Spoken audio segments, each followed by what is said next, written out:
Hey everyone, welcome back to the channel. If you found your way here tonight, you're in the right place. The lamp is low, the room is quiet, and there is nothing left on your list that can't wait until morning. And as always, our little Minecraft world is rolling along in the background. Same world as every night, we just keep walking and building and wandering wherever the path takes us while I read. You don't need to watch anything in particular or keep track of where we are. It's just there to give your eyes something soft and familiar to rest on while the stories do the work.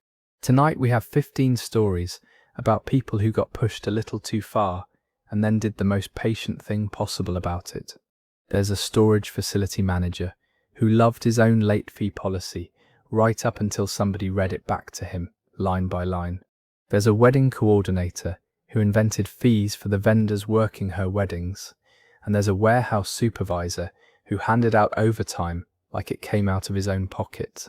And later on there's a handyman who spent 2 years overcharging the older folks on one quiet street until one of their neighbours started keeping every piece of paper he handed out.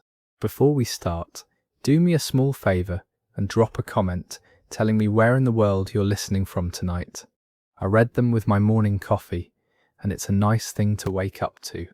Dim the lights, get the blanket right, and let's start with the first one. We're opening tonight in a storage facility on the edge of a small town with a unit that had one man's whole workshop inside it. I'm 31 and I work at a plant nursery, which mostly means I water things, carry heavy bags of soil, and tell people that their tomatoes are going to be fine. It is not a job that prepares you for a fight. I mention that because I want you to understand that I am not somebody who goes looking for trouble. I am somebody who will drive back to a store to return a shopping cart. My dad died in the spring of last year. He was 74. He had a workshop in his garage that he loved more than almost anything. And when we had to sell his house that summer, I could not deal with any of it. So I rented a 10 by 20 unit at a place called Ridgeline Self-Storage, and I put his whole life in it. His tools, his fishing gear, the little wooden boxes he used to make for people at church. $140 a month. I told myself I would sort through it when I could breathe again. The manager there was a man named Vernon. He was maybe 60. He wore a lanyard, even though there was nobody around who needed to check his badge. And he had printed the facility rules and taped them to the wall behind his desk in 3 separate places in case you missed the first 2. He liked to say policy is policy, the way other people say, have a nice day. About 4 months in, my bill came in at $165 instead of $140. I called the office and asked about the extra $25. Vernon said it was an administrative fee. I asked what it was administering. He said it was in the policy. I told him I had read the policy and it wasn't in there, and he said the policy had been updated. I paid it. It was $25, and arguing with him felt like arguing with a vending machine. In October I drove out on a Saturday to get my dad's tackle box because my nephew had started asking about fishing. My gate code didn't work. I stood there in my car with the window down, punching it in 3 times, and then I went around to the office. Vernon said my payment hadn't posted. I showed him the confirmation email on my phone with the date on it. He said the system takes a while sometimes. It took 9 days. During those 9 days I got a late notice and a lock fee. The thing that really stuck with me happened in December. There was a retired guy named Hollis who kept his late wife's furniture in Unit 41, 2 rows over from mine. Nice man, always wanted to talk about the weather for longer than the weather deserved. He went into the hospital for a hip, and while he was in there, his unit got auctioned. Everything his wife had owned went out the gate in the back of somebody's pickup for $210. Vernon said he had sent notice. Hollis said he never got a single piece of mail. The final straw came when I drove out on a Tuesday in February and found my lock cut off and replaced with one of theirs and a bright orange tag on the door saying my unit was scheduled for auction on the 14th. I was 6 days late on one payment because my card had expired and the automatic charge had bounced. 6 days. My father's workshop was 6 days from going out the gate for scrap money. I sat in my car in that gravel lot for a long time. That's when I realised that yelling at Vernon had never once worked for anybody, and that he had actually handed me everything I needed on the day I signed up, because a man who loves policy has one real weakness. He writes all of it down. My rental agreement referenced the state lien statute by number twice in the section about default. His own printed rules, the ones taped behind his desk in 3 places, said that notice of sale goes out by certified mail with a return receipt. They said an inventory of the contents has to be included with that notice.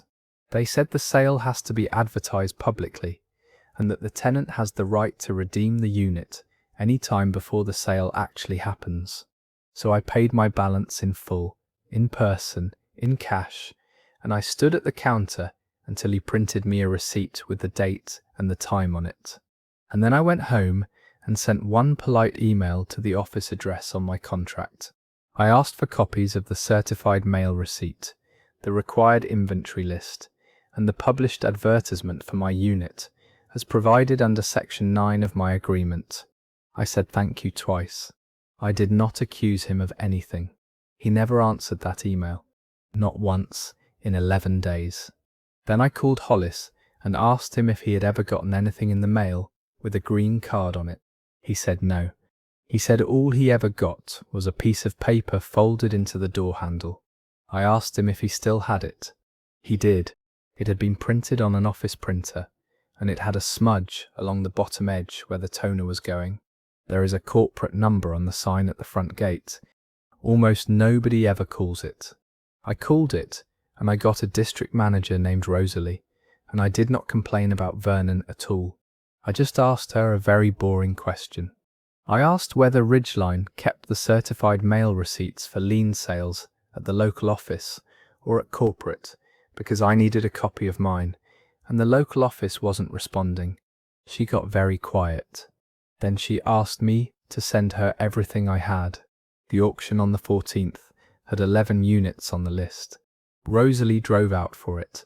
She pulled the file on every one of those units before a single door went up, and 9 of the 11 had no certified mail receipt in them at all.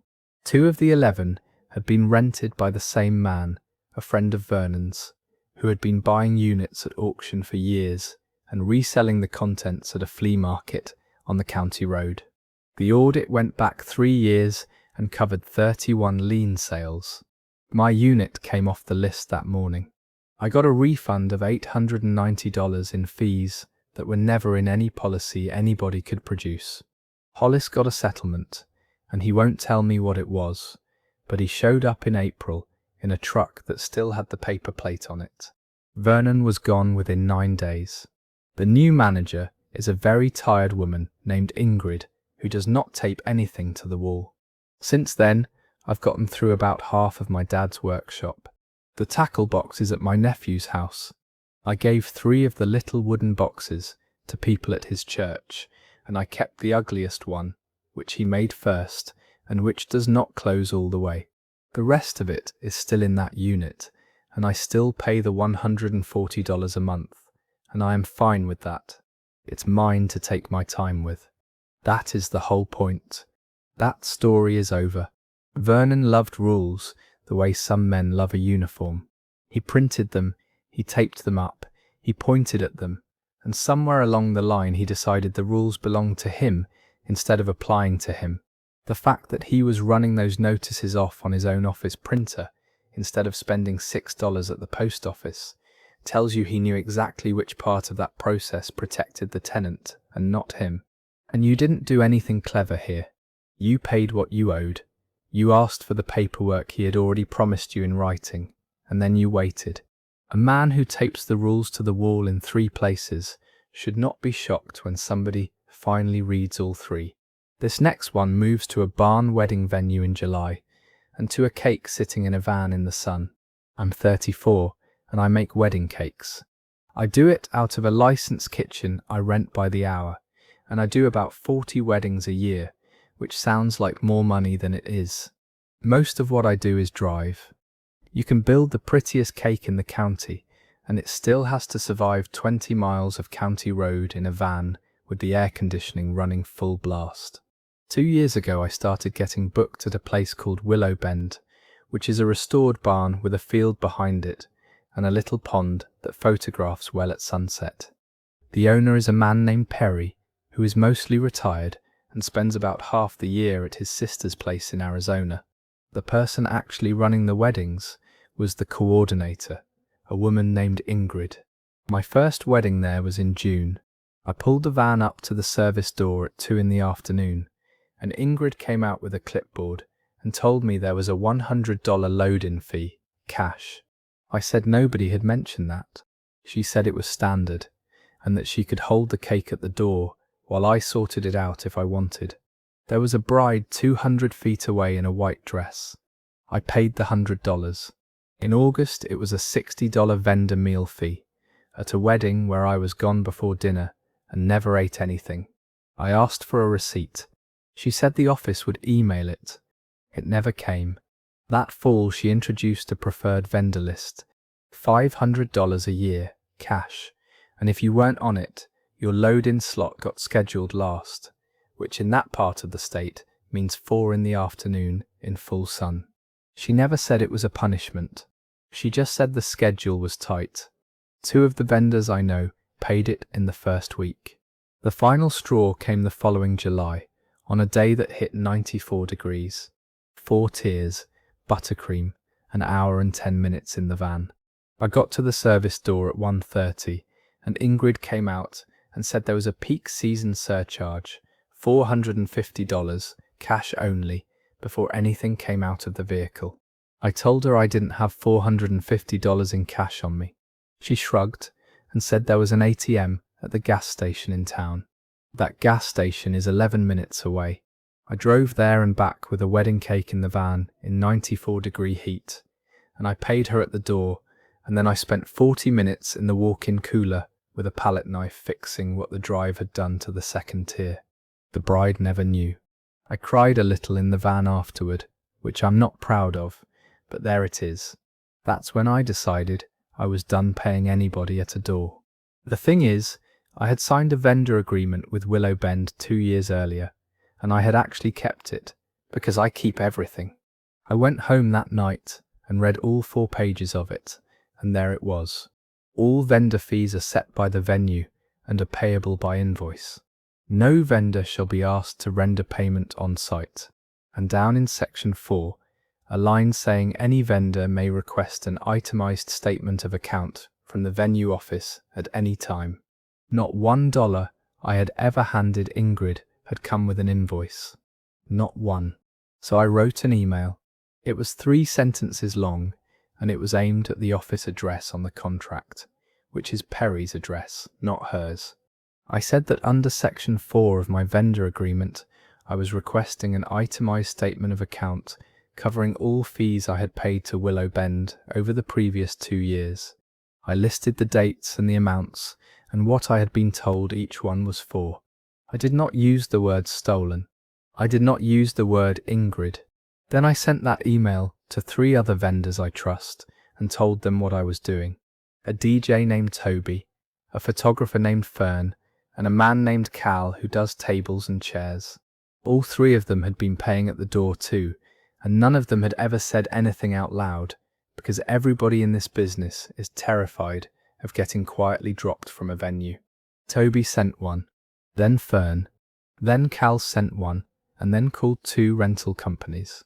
Within 11 days, 19 vendors had emailed Willow Bend asking for an itemized statement of account under Section 4. Perry came back from Arizona in September. He had a folder his bookkeeper couldn't answer.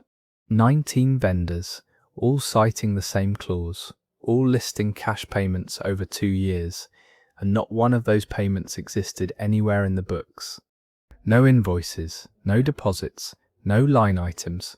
The money had never been Willow Bend's money at any point. They put it at somewhere around $22,000, and that's only counting the vendors who wrote in and only counting what people could remember and document. I got back $1,310, which was every dollar I could prove, including the $450 from the July wedding. Ingrid was gone before the end of the month. The preferred vendor list went away entirely. Perry rewrote the vendor agreement so that every fee has to appear on the invoice at booking. And now when you pull up to that service door, a 19-year-old kid props it open for you and asks if you want a hand with the boxes. Since then I've done 11 weddings at Willow Bend. Perry came out and found me at one of them last fall in the kitchen and shook my hand and didn't really know what to say, and then said thank you about 4 times in a row and left. He's a decent man who trusted the wrong person and stayed in Arizona too long. That story ends there. Ingrid found the softest target in the whole wedding business, which is the vendor standing in the sun holding something perishable 20 minutes before guests arrive, who cannot afford to make a scene. The fact that she only ever took cash and only ever at the door tells you she understood that contract better than any of the people who signed it. And you didn't refuse to pay her. You paid every single time, and then you asked the office for a receipt. A fee that can't survive being written down was never really a fee. This one takes us into a distribution warehouse at 5 in the morning and to a piece of paper on a wall that nobody thought anybody was saving. I'm 38 and I run a forklift at a distribution warehouse. 11 years at the same place. It's cold in the winter and it's loud all year, and the money is decent if you can get overtime, which is really the only reason anybody stays past year 3. Base pay keeps the lights on. Overtime is how you get a transmission fixed. Our supervisor on second shift is a man named Barrett. He's been there longer than me. He calls everybody chief, and he has the specific kind of friendliness that stops the second you ask him a direct question. The way overtime was supposed to work was simple. There's a sign-up sheet on a clipboard by the break room door. It goes up on Wednesday. It lists the weekend shifts. You write your name and your employee number, and the shifts get awarded by seniority. That's in the handbook. 4 paragraphs on page 31, and it says the sheet has to be posted at least 72 hours before the shift, and that overtime is to be distributed as equally as possible among qualified employees. About 2 years ago, Barrett's nephew got hired. His name is Judd. He's 22, and he's honestly a nice enough kid, which made the whole thing more annoying. The first thing I noticed was small. I signed the sheet for a Saturday in March and didn't get called. I asked Barrett about it on Monday, and he said they'd gone with people who were already trained on the new wrapper. Fine. I asked to be trained on the new wrapper. He said he'd get me on the list. About 2 months later, the sheet started going up late. Thursday night, sometimes Friday morning, which meant if you were off Thursday you never saw it, and people started getting called at home on Friday afternoons instead. Barrett would say the sheet didn't fill up, so he had to make calls. I know for a fact the sheet had 4 names on it that week, because one of them was mine. Then in the fall he asked me to train Judd on the wrapper, the one I'd asked to be trained on for 4 months, and finally learned by standing next to somebody on my own break. I did it, because the kid needed to learn, and it wasn't his fault who his uncle was. 6 weeks after that, Judd was working every Saturday, and I was working none. There was also the holiday premium, which I should explain, because it's the part that actually stung. Between Thanksgiving and the first week of January, weekend shifts pay time and a half instead of straight overtime, and there are maybe 9 of them. Everybody plans their whole year around those 9 shifts. My wife and I have paid for Christmas out of them since our oldest was born. That first year with Judd on the floor, he got 6 of the 9. He had been employed 4 months. I brought it up with Rhonda, who runs the pick line and has 23 years in that building, and she gave me a look I have thought about a lot. She said she stopped signing the clipboard back in 2019. She got tired of the way it felt to write your name down and then drive past the building on a Saturday and see whose cars were in the lot. She wasn't even angry about it, which is what got me. She had decided the sheet was decoration and made her peace with it. And so had most of second shift, and that gave Barrett 4 years of a mostly empty clipboard he could point at and say nobody wanted the work. I thought about that for a week. If everybody stops signing, he's telling the truth. The sheet really is empty. He doesn't even have to lie. The final straw came in December. My wife's car needed a wheel bearing, and I had signed that clipboard 11 weeks in a row without getting called once. Somebody had written the assignments on the sheet before anybody else in the building had even seen it. I stood there for a minute, and I thought about going into his office and saying something I'd regret. Looking back, I'm glad I didn't, mostly because I would have said it badly. What I did instead was take a picture of the sheet with my phone, and then I did that every single week for 5 months. Every Wednesday or Thursday or whenever the thing finally showed up, I photographed it. I photographed it when it went up late, and I photographed the date on my phone next to it. I signed it every time, even the weeks I didn't want the shift, which my wife thought was insane. I kept a little note on my phone of every Saturday and Sunday I worked, and every one I didn't. I also told 2 other guys what I was doing, and asked them to sign the sheet every week whether they wanted the shift or not. Neither of them believed it would go anywhere. Both of them did it anyway, which I think says something nice about people. By March there were usually 6 or 7 names on that clipboard instead of 2, and Barrett started taking the sheet down on Friday afternoons and locking it in a drawer in his office, which was the single most useful thing he could possibly have done because I had already photographed it, and he had no idea. The part that actually mattered took me a while to find. That same section of the handbook, page 31, says that Human Resources maintains an overtime equalization record for each department, and that any employee may request their own equalization record. I read that paragraph about 6 times. Nobody in that building had ever asked for it. I'm not sure anybody in that building had ever read page 31. So in May I walked up to the front office and asked a woman named Yvonne in HR for my overtime equalization record for the previous 12 months. She said she'd look into it. 2 weeks later she said she was still looking into it. I asked again in writing, on the internal form, because the handbook said requests should be submitted in writing, and I kept a copy of the form. The record didn't exist. It had never existed. Not for our department, and not for any department. So they had to build it, and to build it they had to pull the actual punch records off the scheduling terminals. That's when I realized I hadn't needed to prove anything at all. I just had to make somebody count. Over 12 months, Judd worked 341 overtime hours. I worked 12. There were 9 people on second shift with more seniority than him, and every single one of us was under 30 hours. 2 guys were at 0, and then they had my photographs, which showed the sheet going up late 31 times out of the 22 weeks I'd tracked properly, and showed assignments already written in on 8 of them before the 72 hours had run. The company paid out back pay. 9 of us split $6,340, worked out by the difference between what we got and what equal distribution would have looked like. My share was $895, which is not a fortune, but it is a wheel bearing and then some.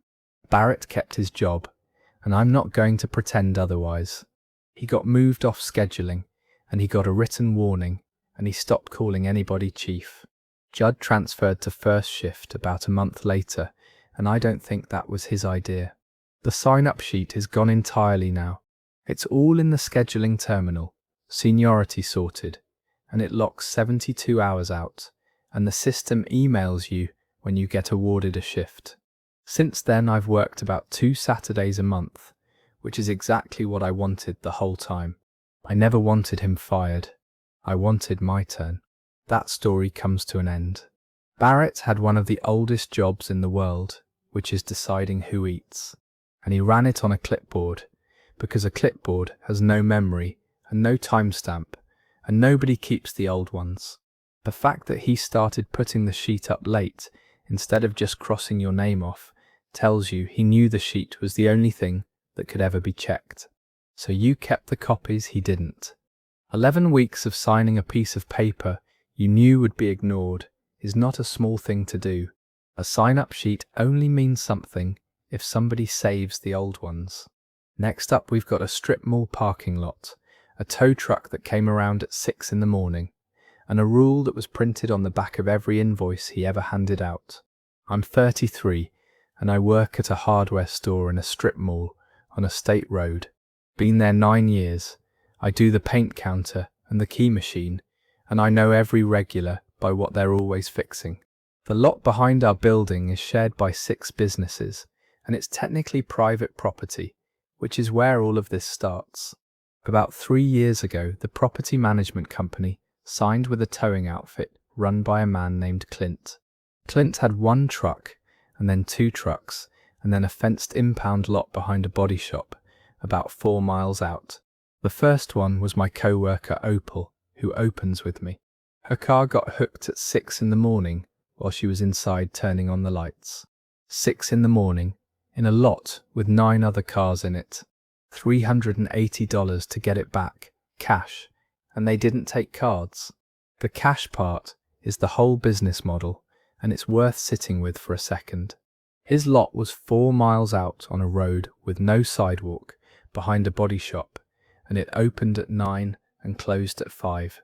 So if your car went at 6 in the morning on a Tuesday, you needed a ride out there, and you needed to stop at a bank first, and you needed to do all of it during the hours you were supposed to be at work. Opal missed a full shift getting her car back. That was another $90 she never counted as part of what it cost her. A couple months later, a woman came into the store to buy a toilet flapper and came back in 12 minutes later crying because her van was gone. 12 minutes. She'd parked in a spot near the end that Clint's guys had decided belonged to the tax place next door, even though there was no sign on that row saying so. Then there was the gate fee. If you got towed after 5 in the afternoon and you wanted your car back that night, it was an extra $75 for somebody to come open the gate. On a Sunday, it was $125. The breaking point for me was in February.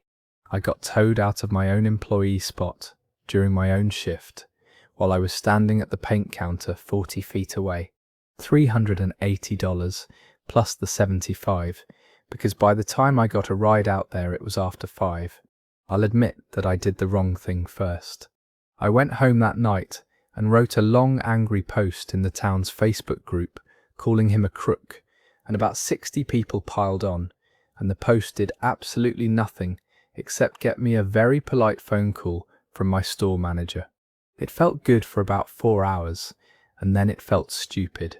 But it did do one thing. It filled my inbox with people who had been towed and still had their paperwork. 41 of them over about 10 days.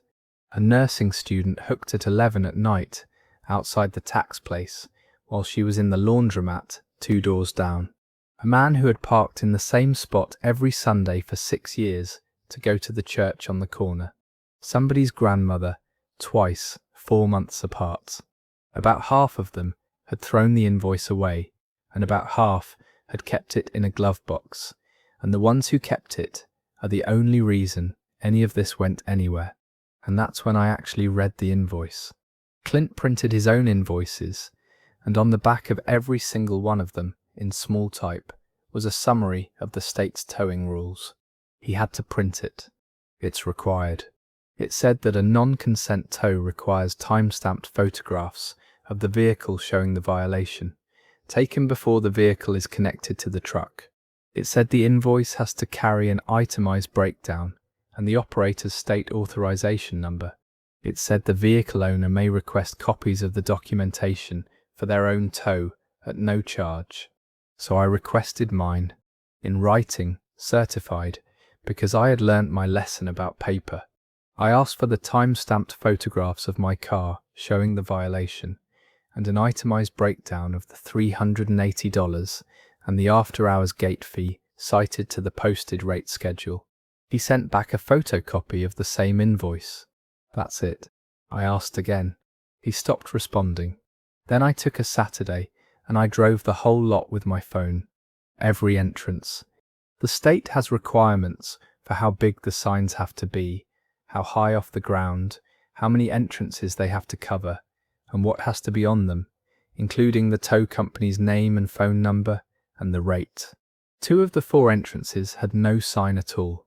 The one at the back, where Opal always parked, had a sign screwed to a post at about knee height, faded almost white, with a phone number on it that was 2 digits short. I measured them. I stood out there on a Saturday morning with a tape measure from the store like a lunatic, and I wrote the numbers on the back of each photo I printed. Height off the ground, dimensions of the sign, distance from the entrance.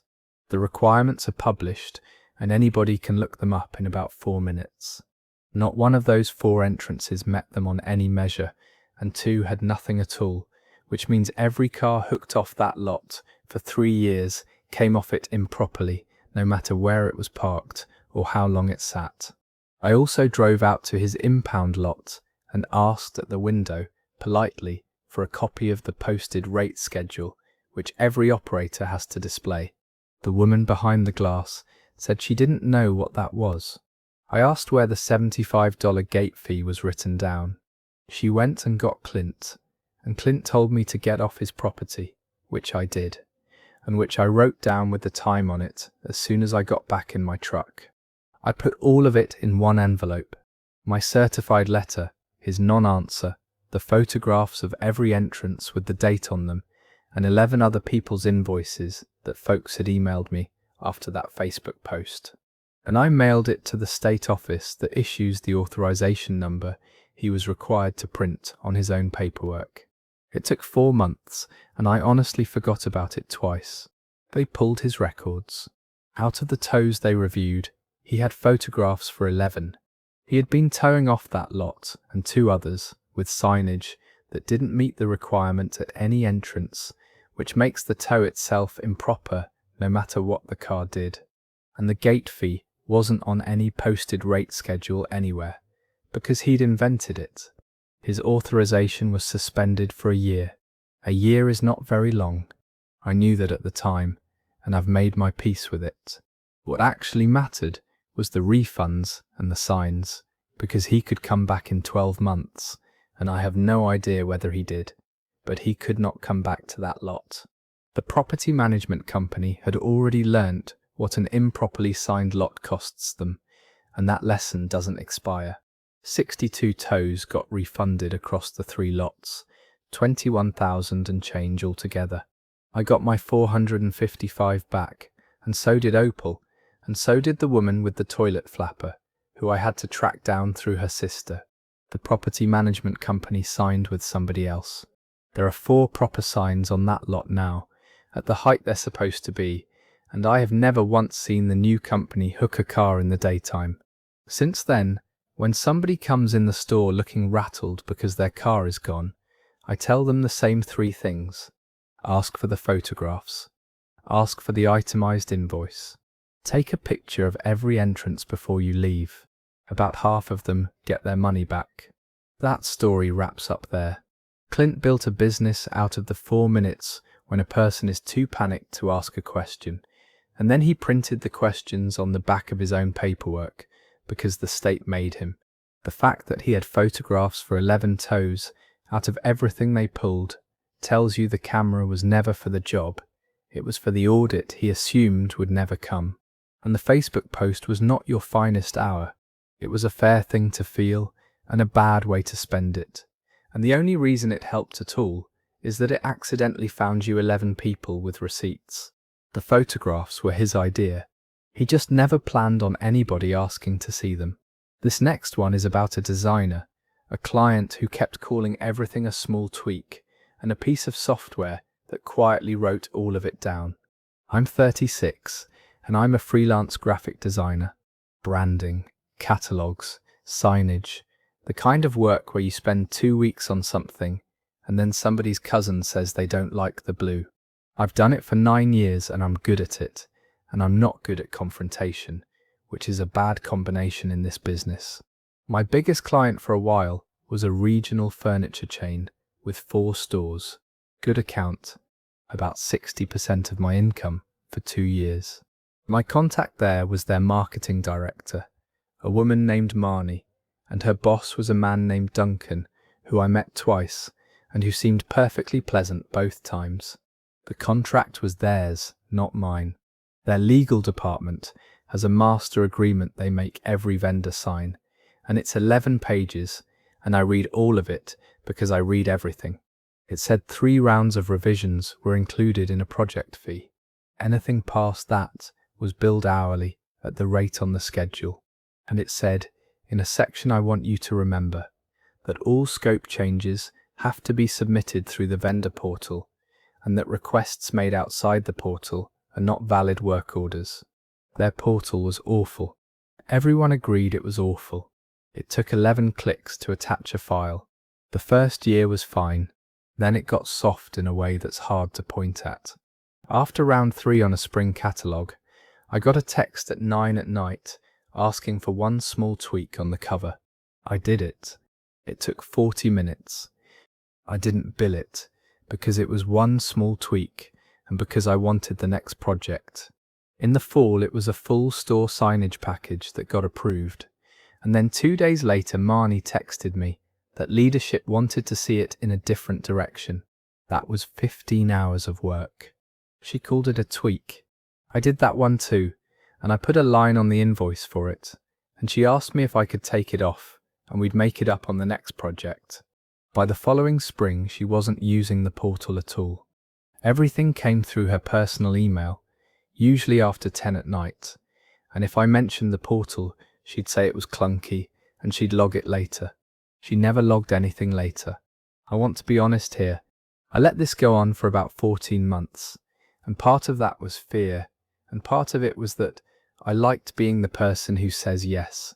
I also sent her one email in March that was sharper than it needed to be, something about how since we were apparently doing this over text now, I'd assume nothing needed a work order. It didn't help anything, and it embarrassed me for a week. It came to a head in June.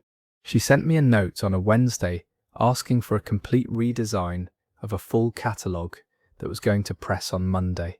68 pages. I told her that was well past round 3 and I'd need a work order for the hours. She said she'd take care of it.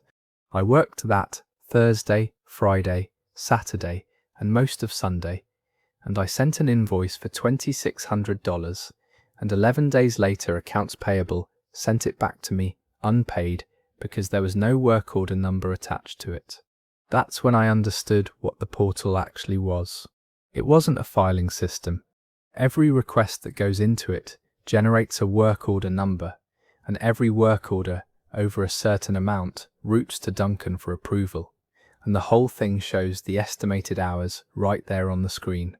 Marnie hadn't been avoiding it because it was clunky.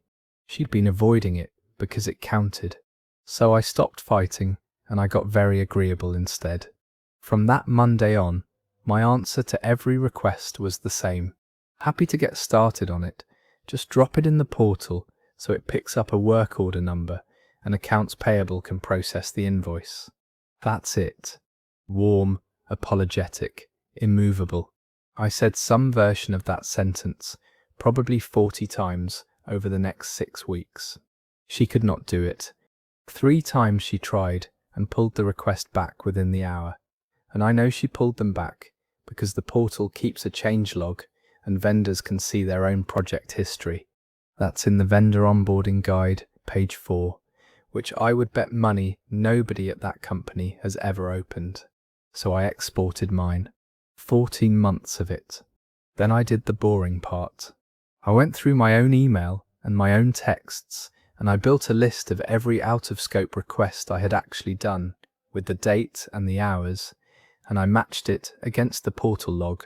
212 out-of-scope requests. 34 of them had work orders. The other 178 existed nowhere in their system at all. I didn't send it to Marnie. I sent one email to accounts payable about the unpaid invoice, very politely, saying I understood the work order requirement completely and that I wanted to resolve an accounting problem rather than a personal one, and I attached the export and the list. Accounts payable does not have feelings. Accounts payable forwards things. Duncan called me on a Tuesday morning and stayed on the phone for 50 minutes, and most of that was him being quiet. The part I didn't see coming came out on that call. Marnie had been telling him for a year that I was slow. That's why my rate hadn't moved, and why 2 projects had gone to another studio. She had a design budget she was blowing through on the projects she did put in the portal, and the extra 178 requests were the ones she was hiding, because if he'd seen the real volume, he'd have seen the real problem, which was her changing her mind for a living. They paid $9,420 on the unbilled work, which was the hours I could document with timestamps on both ends. They didn't pay for the rest, and I didn't ask. Marnie stayed at the company, but she stopped managing vendors in September. Duncan is my contact now, and he is a man who has never once texted me at 10 at night. Since then my rate is up 30%, and I have a rule I actually keep, which is that nothing starts without a number on it. It costs me maybe 2 clients a year. It has bought me back every Sunday. That story is over.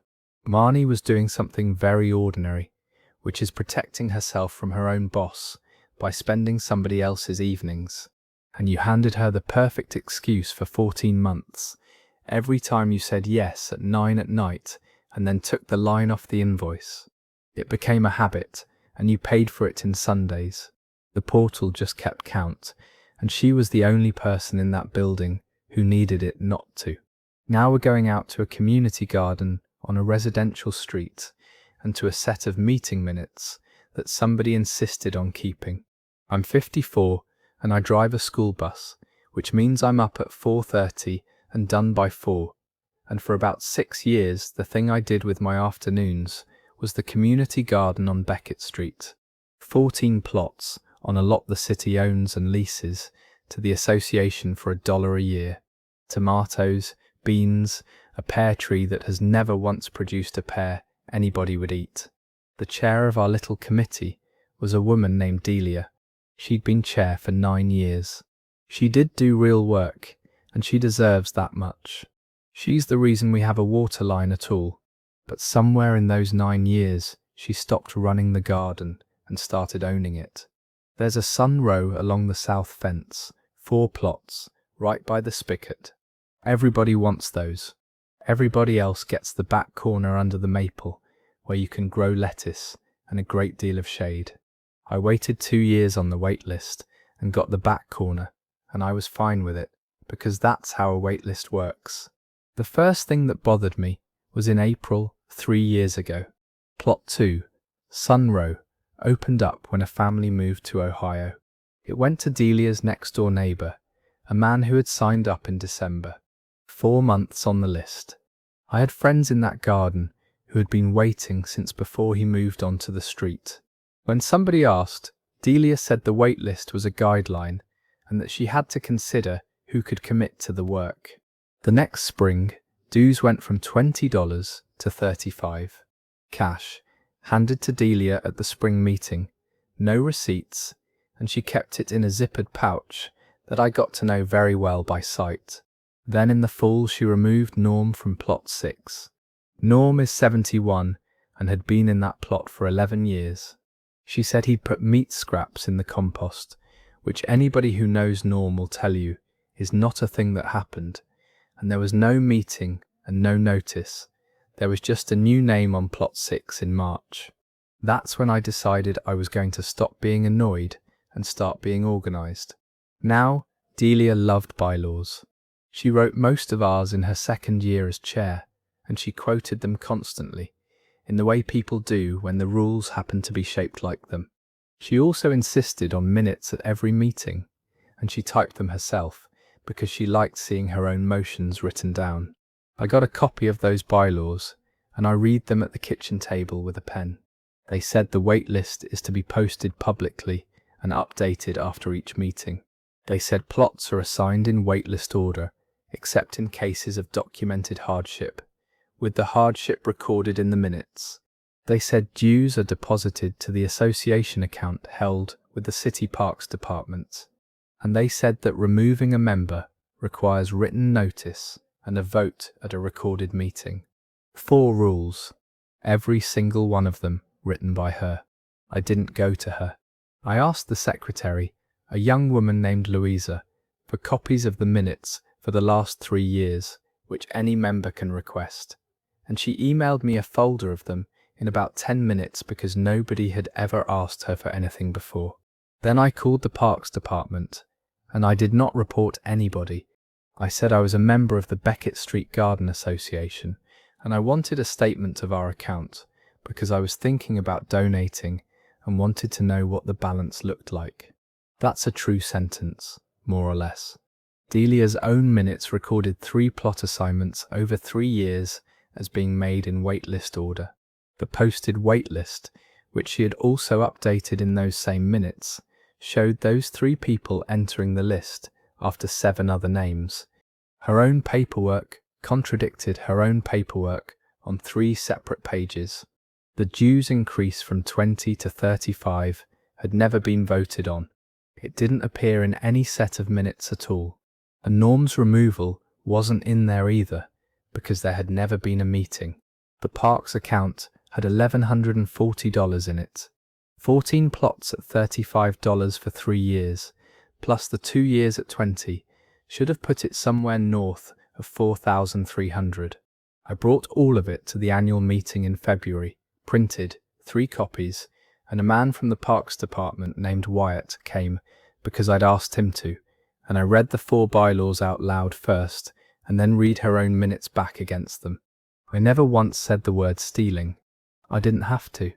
I just put her sentences next to her other sentences. She resigned by email 9 days later. 2 paragraphs, no apology, and she has not spoken to me since, which at this point has been about 1.5 years. I still see her at the grocery store.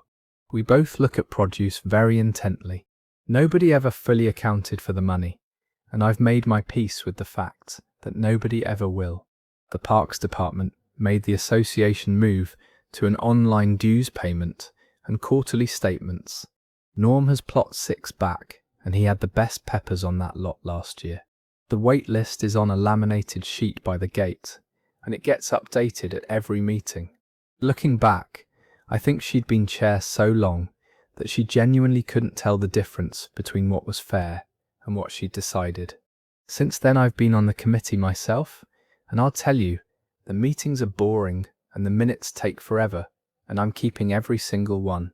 That story ends there. Delia didn't take over that garden in a single afternoon. 9 years is enough time for anybody to start confusing the rules with themselves, especially when they wrote the rules. The fact that she typed the minutes personally, every meeting, for 9 years, tells you she thought of them as a record of her rather than a record of the garden, and you didn't build a case against her. You put 2 documents she wrote side by side on a table and let a room read them. She wanted to be quoted. Minutes will do that, and then they keep on doing it. This next one is smaller than the others, and I love it for that. It's a Tuesday night bowling league, a prize pot the size of a used lawnmower, and a man who quoted the rulebook at everybody for 11 years. I'm 47 and I'm a plumber, and on Tuesday nights for the last 16 years I have bowled in a league at a place called Sunset Lanes. I am not good. My average is 151. That's the whole point of a handicap league, which is that the guy who throws a 230 and the guy who throws a 140 can be on teams that actually play each other. The way it works, if you've never done it, is that your handicap comes off your average. The league takes 90% of the difference between your average and 220, and that's how many pins get added to your score. So a low average is worth money. Our league president was a man named Randy, 61, retired from the county, and he ran that league like it was a federal agency. He had the sanctioning rule book in a binder in his bowling bag, and he brought it out at least 4 times a season. He would cite rule numbers at a 19-year-old kid for wearing the wrong shoes. He was also, by an enormous margin, the best bowler in the league. And every single year, for 4 years running, Randy won the individual handicap prize. The first year, everybody said good for him. The second year, people made jokes. By the 4th year, my teammate Iris, who is 73 and does not miss anything, said out loud at the table that she had watched that man throw a 226 in September and a 161 in March, and she didn't believe either of them. Iris has bowled in that building since 1974. She knows what a bad night looks like, and she knows what a bad night looks like when somebody is building one on purpose. She said the tell was that every March, Randy stopped complaining. That man complained about the lanes every single week of his life, the oil pattern, the pins, the kid at the desk, the air conditioning, and then every March he would throw a 158 and shrug and say it happens. She said no bowler on this earth shrugs at a 158. That's what a sandbagger does, for anybody who hasn't run into one. You bowl your real game most of the year, and then in the last 3 or 4 weeks of the season, when the averages are getting locked for the roll-off, you get very unlucky. You leave your wrist a little soft. You throw 2 open frames a game. Your average slides 18 pins. Your handicap goes up 18 pins. And then in the roll-off, where the money is, you find your game again in front of God and everybody. There are also pre-bowls. If you couldn't make a Tuesday, you could come in earlier in the week and bowl your games and turn in the sheet. And Randy entered those by hand, because he had set it up that way years ago and nobody had ever changed it. I should explain why that mattered, because if you've never bowled in a league it sounds like nothing. A pre-bowl is unwitnessed. You come in on a Sunday afternoon when there are 4 people in the building. You bowl your 3 games. You tear the sheet off the scoring printer and you turn it in. In a well-run league, somebody at the desk signs off on it. In ours, Randy collected them and entered them, including his own, and he was the only person who ever laid eyes on the printed sheet before it went in the trash. Over 4 years, he gave himself 16 unwitnessed scoring opportunities, and he was the only auditor of any of them. The night it stopped being funny for me was the banquet in April. $1,400 in that pot, which for this crowd is a real number, and he stood up and gave a little speech about consistency. Iris put her fork down. He talked for about 4 minutes. He thanked the alley. He thanked his wife. He said that bowling rewards the people who show up every week and do the boring things right, and 40-some people clapped, and I clapped too, because what else do you do at a banquet? Then he sat down 2 tables over and ate a piece of sheet cake, and I looked past him at the corkboard by the shoe counter with 11 years of printed standings pinned to it, and I had a thought I could not put down for about a week. Now the thing about Randy is that he was the reason all the evidence existed. 11 years earlier he had made a rule, his rule, that the weekly standings and the individual score sheets had to be printed and posted on the corkboard by the shoe counter every week, so there could be no disputes. He was very proud of that. He said it at least once a season, and the Alley's scoring system archives every game under your membership number forever, including the pre-bowls that got entered by hand. So I asked Milo, who is the kid at the desk, and who has been fixing my lane machine problems for 3 years, whether he could print me the game history for the league. He said sure. He said nobody had ever asked. It took him about 6 minutes, and it came out to 41 pages.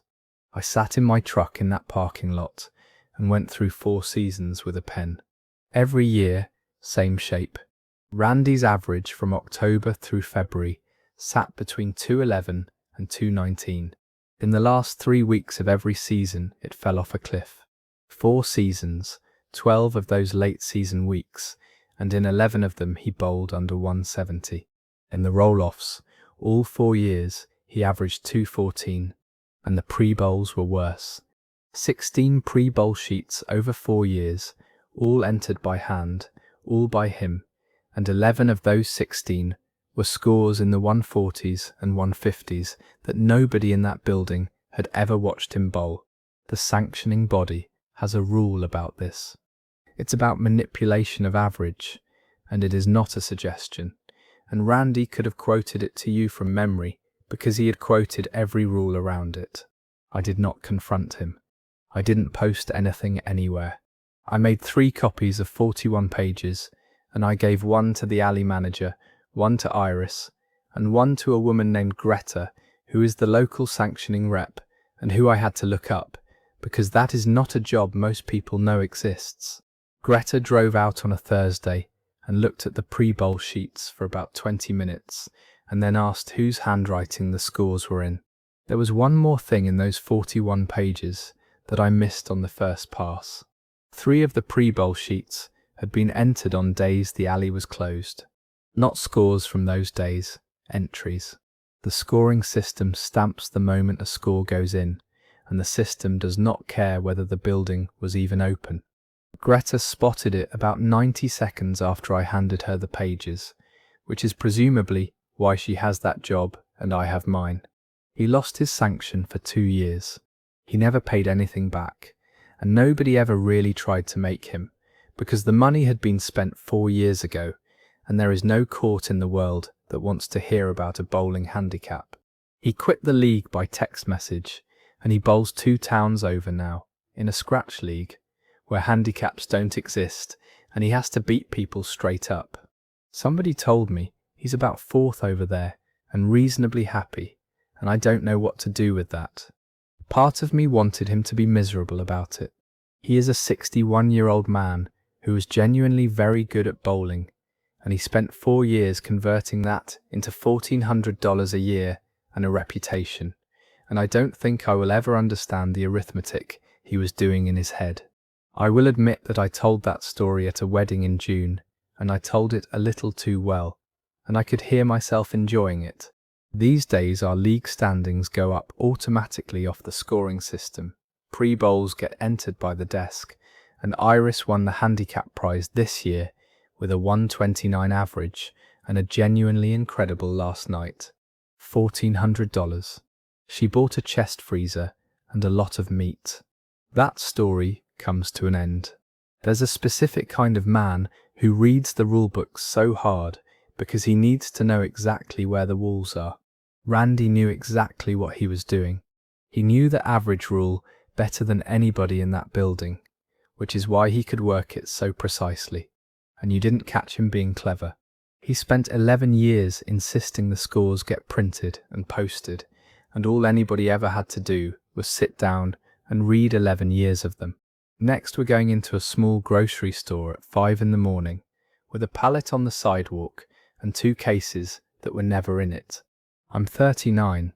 I own a small grocery, 1 location, the kind of place with 11 aisles that sells a lot of eggs and milk and the specific brand of tortilla nobody else in town carries. My margins are thin enough that I know what a case of anything is worth to within $1.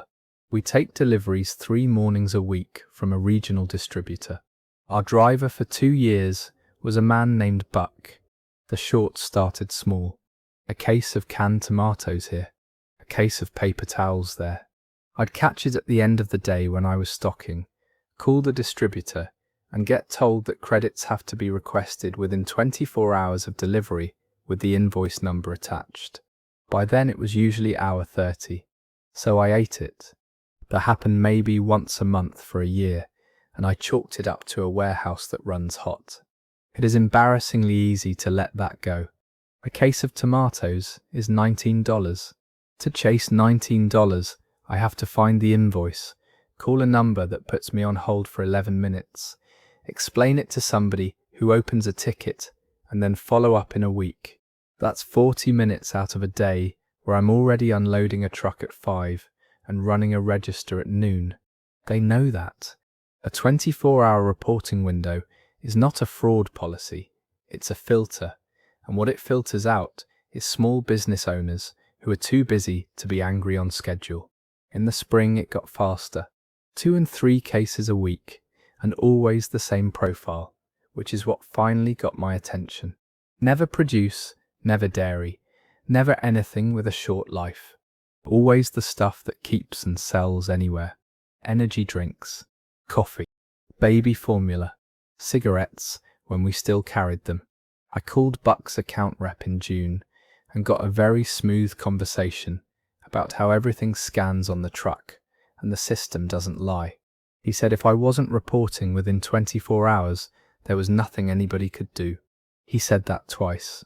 The breaking point came in July when I did report inside 24 hours with the invoice number on a delivery that was short 4 cases of formula, and I got a credit denial that said the delivery had been signed for and confirmed complete at the door. I had not signed for anything.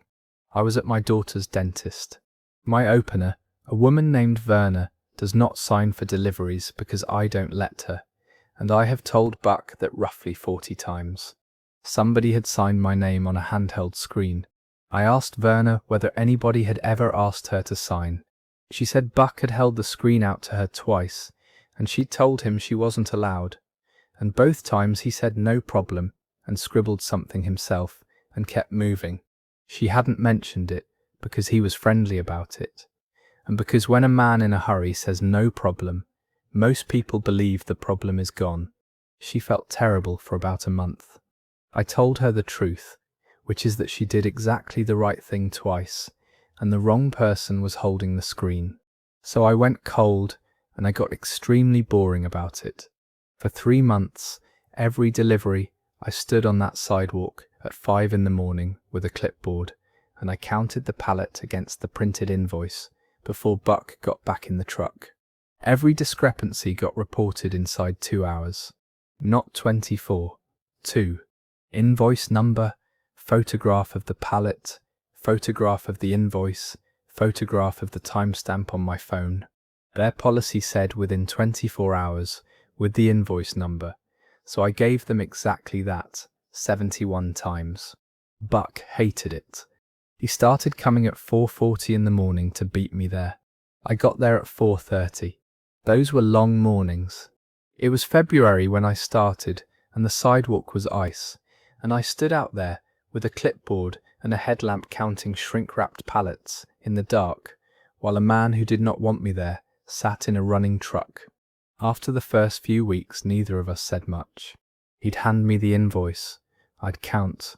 I'd circle what was missing and initial it and hand it back, and he would take a photo of it on his phone, which I noticed and thought was very interesting, because it meant he was building a record too. He just picked the wrong one to build. And then I asked for one more thing, which is the piece that actually did it. Their own account portal has a document called the load manifest, which is what the warehouse scans onto the truck before it leaves the depot. Any account can request their manifests. I asked for 90 days of mine and matched them line by line against 90 days of printed invoices and against my 71 credit requests. The cases were scanned onto that truck.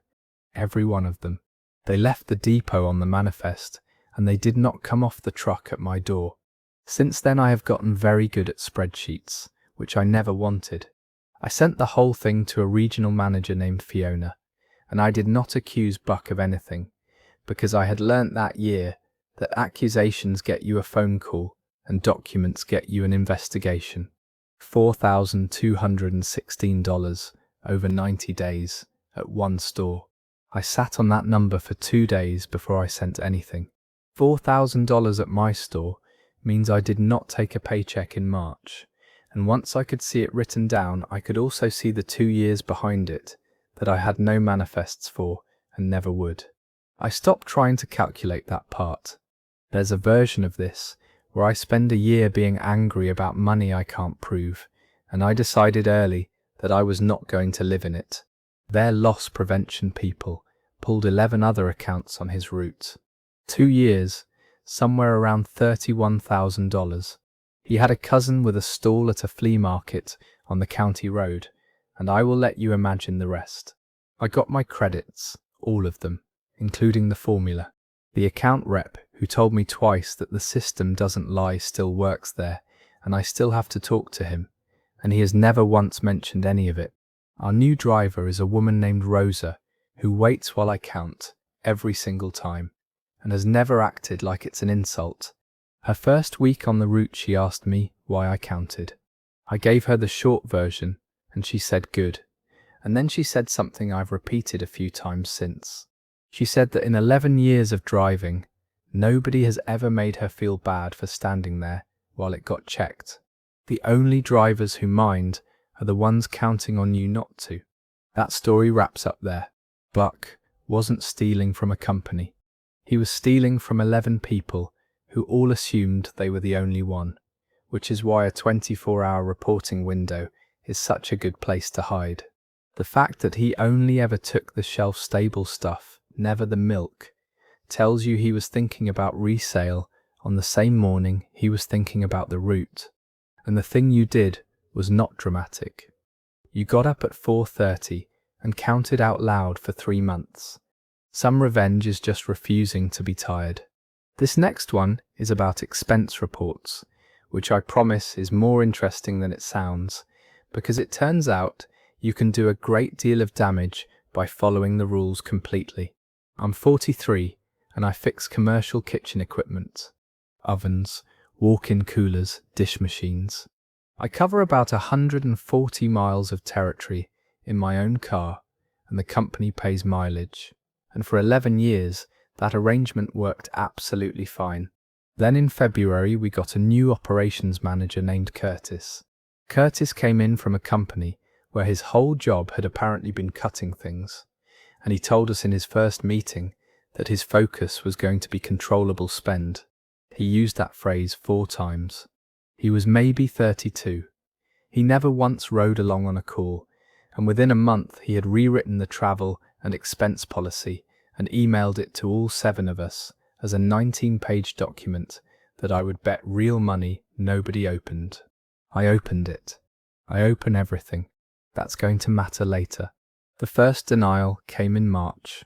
I'd stayed overnight in a town 2 hours out because I had a 7 in the morning start at a school district kitchen, and I booked a hotel for $86 on my phone because our booking tool had been down since the previous Thursday. Curtis denied it. Booked outside the approved channel. $86 out of my pocket. In May I got a call at 11 at night from a hospital kitchen with a dead dish machine, which for a hospital is not a small thing, and the part I needed was a $340 motor that I could get at a supply house 40 minutes away that opens at 6. I bought it. I fixed the machine by 8 in the morning. Curtis denied the reimbursement because there was no pre-approval on file. He said, and I remember this exactly, that the policy is the policy. Then in July he started what he called route optimization. He ran everybody's mileage through some mapping tool and decided that my routes were inefficient, and he began trimming 40 and 50 miles off my claims. I explained about the construction on the state road. He said the tool doesn't account for driver preference. By August I had eaten somewhere around $1,100 of my own money, and I had stopped sleeping well, and my wife asked me why I was so quiet on Sundays. Looking back, the useful thing was that I'd never actually stopped reading that 19-page document. I read it again in August, 3 times, with a highlighter, and what I found was that Curtis had written a policy he had clearly only read half of, because that document also said, in section 3, that if the approved booking tool is unavailable, the employee is to book at the preferred tier rate, and it will be reimbursed. Preferred tier at the hotels we use is $179 a night. I had been booking $86 rooms for 11 years because it seemed like the decent thing to do. It said pre-approval is waived for emergency service calls with a customer signature on the work order. It said that when a service call exceeds 9 hours, per diem applies. I had never once claimed a per diem in my life. It said that overnight lodging is authorized rather than optional beyond a 90-mile radius, which covers about a third of my territory that I had been driving home from at midnight for a decade. And in Section 8 it said that employees are not required to provide a personal vehicle, and that where personal vehicle reimbursement is in dispute, the employee may request a company vehicle or a rental at company expense. So in September I stopped absorbing things and I started complying. Every call past 90 miles, I stayed overnight because the policy said authorized, preferred tier, $179. Every call past 9 hours, per diem, $64. And because my mileage was in dispute, and it was in writing from him, I requested a rental car for every out-of-radius trip, which he approved because he had to, because he wrote it. I did not break one single rule. I did not exaggerate 1 mile. I simply stopped doing the company favors that nobody had ever asked me to do and that Curtis had made very clear he did not want. My monthly expenses went from an average of $610 to $1,940. And then Denny did it. Denny is the tech who covers the north half and who is even quieter than I am. And I showed him the highlighted pages at a training day in October, and he read them in a parking lot and said one word I won't repeat on a sleep channel. Then 2 more guys did it. By December, 6 of the 7 of us were staying overnight and renting cars and claiming per diems, all of it approved, all of it in the policy, all of it signed off by Curtis, because the alternative was for him to admit that his own document said what it said. Fourth quarter travel spend came in $19,000 over the same quarter the year before. The controller asked about it in January. Curtis said the field team was abusing the policy. So the controller asked to see the policy, and then she asked to see the denials, and I had a folder 11 months deep of every denial with his name on it, including $86 for a hotel on a night the booking tool was down, and $340 for a motor for a hospital at 11 at night. They paid back $4,100 in improper denials across the 7 of us. Mine was $1,460. Curtis was moved into a role that has nothing to do with the field, and he still works there, and he has never said a word to me about any of it. I don't expect he ever will. The policy got rewritten again in March, this time by somebody who talked to us first, and honestly it's a better policy. Mileage is fair. Overnights are actual judgment calls now. Since then I've gone back to booking the $86 rooms, mostly. I kept it up for about 2 months longer than I needed to though, after the fix was already in, and I knew I was doing it, and I did it anyway. That story is over. Curtis had a bonus tied to a number, and every dollar he took off that number came out of somebody's pocket who was 2 hours away and too tired to argue. He was reading 4 paragraphs of his own policy, the ones that pointed downward and nothing else.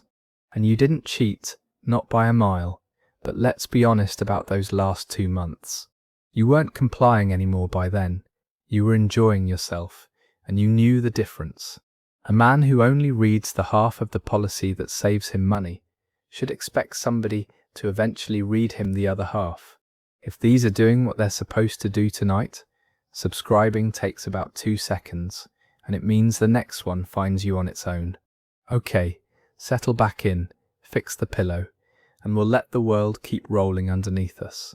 This next one is about a gravel driveway, a chain across it, and a surveyor who got paid by exactly the wrong person. I'm 51 and I work at a veterinary clinic, and I live in a house my grandparents built in 1958 on 4 acres at the end of a gravel drive. The drive is the whole story. It runs about 600 feet off the county road, and it crosses the corner of the neighbouring property before it reaches mine. That's been true since before I was born. In 1974, my grandfather and the man who owned the next parcel signed a 20-foot access easement and recorded it at the courthouse, and it runs with the land, which means it doesn't care who owns what. My house has no other way out. None. The back of my property is a creek and then somebody's soybeans. For 40-something years, this was a non-issue. The neighbors changed 4 times, and everybody understood the arrangement in about 10 seconds. Then 3 years ago, the place sold to a man named Trent. The first spring, he parked a boat trailer at the narrow point, which left about 7 feet, which is not enough for the propane truck. I knocked and asked nicely. He said it was his land, and he'd park where he liked. And he moved it 2 days later without saying anything. That October, there was a chain, an actual chain across the drive, padlocked, with a sign on it. I came home at 6:30 in the evening in the dark and nearly hit it. I called him and he said he was worried about people turning around in there. He took it down after a week. In April, he had a survey done. I watched them put stakes in for 2 days, and I'll be honest, the stakes made me nervous even though I knew what the deed said. Then he came down my drive on a Saturday with a folded piece of paper and told me the driveway was on his property and that I had 30 days to arrange other access. There is no other access. He knew that. That's what made it worth doing. He built the fence in June, $9,400 of cedar privacy fence with a gate at the county road, and he gave me a key, and 11 days later the key stopped working and he did not answer his phone. I went to work that morning by driving my little car across the creek crossing my grandfather did his tractor with, and I bottomed out and I sat there in the water and cried for a minute, and then I got angry in a way that turned out to be very productive. I drove to the county recorder's office and asked a woman named Wanda for a copy of the recorded easement on my parcel. $11. It took her 6 minutes, and she photocopied it while I stood there. 1974, 20-foot access easement, recorded, benefiting my parcel, burdening his. Then I asked her something that hadn't occurred to me until I was standing at the counter. I asked whether the survey Trent had done was on file. It was. Surveyors record their plats.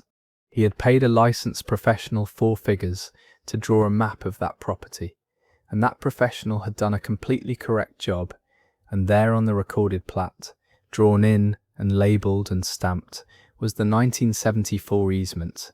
His own survey said the easement existed. He had paid for the proof and then handed me a folded piece of paper that didn't include the page. Then I went to the building department and asked for his fence permit. It was $8. On the application, in a box he had signed, was a line certifying that the proposed structure does not encroach upon any recorded easement. 3 documents, $22, all 3 of them his idea except the first one, and the first one was my grandfather's. I sent them to him certified, with a 1-page letter that just asked him to remove the gate within 14 days. I did not threaten him with anything. I didn't have to threaten him because the paperwork was doing it. He didn't answer, so I took copies to the building department, and that is where it stopped being a neighbour problem and became a county problem, because a false certification on a permit application is their business, not mine. They cited him in August. The fence came out of the easement in September, $9,400 of cedar, and he had to pay a contractor to pull it and pay the county on top of that. His surveyor's stamp was on the document that did it. He never spoke to me again. Not one word. Not an apology. Not an insult. He built a privacy fence along his own side, entirely on his own land, which is honestly fine with me, and he put his house up for sale the following spring and moved somewhere with more room. The drive is gravel again. My propane truck comes right down it.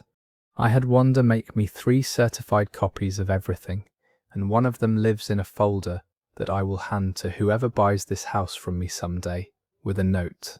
That story ends there. Trent didn't misunderstand the easement. He understood it well enough to hand you a survey with a page missing, which takes a specific kind of effort. What he was betting on was that a woman who works at a vet clinic wouldn't know that recorded means recorded, and that a fence looks a lot more permanent than a piece of paper from 1974. And you spent $22 and part of a Tuesday. He paid a licensed professional 4 figures to draw the exact line he needed not to exist. And then he stamped it and filed it at the courthouse himself. This next one happens inside a family, which always makes them harder, and it turns on a document the other person handed over herself. I'm 37 and I do scheduling and billing for a landscaping company. My husband is named Simon and his younger sister is named Sunny, and for most of the 12 years I've known her, we got along completely fine. Then 2 years ago in January she joined a skincare company. I'm not going to say the name. It's one of the ones where you buy the product yourself and then sell it and recruit other people to do the same. And there are about 40 of them and they all work the same way. She was very excited. She sent me a link and a 14-page policies and procedures document and told me to read it because people always assume these things are shady and this one was completely above board. I want you to remember that she sent me that document. She emailed it to me herself in January with an exclamation point. I bought $140 of product to be supportive. It's fine. The moisturizer is genuinely fine. In the fall I got a shipment I hadn't ordered. Sunny had enrolled me as a preferred customer with a monthly auto ship using the card I'd left on file from that one purchase. When I called her, she laughed and said the system does that sometimes and she'd fix it. She did fix it. I let it go because it was $112 and because Christmas was coming and I did not want to be the sister-in-law who made a thing of it. The next spring is the part I'm not proud of.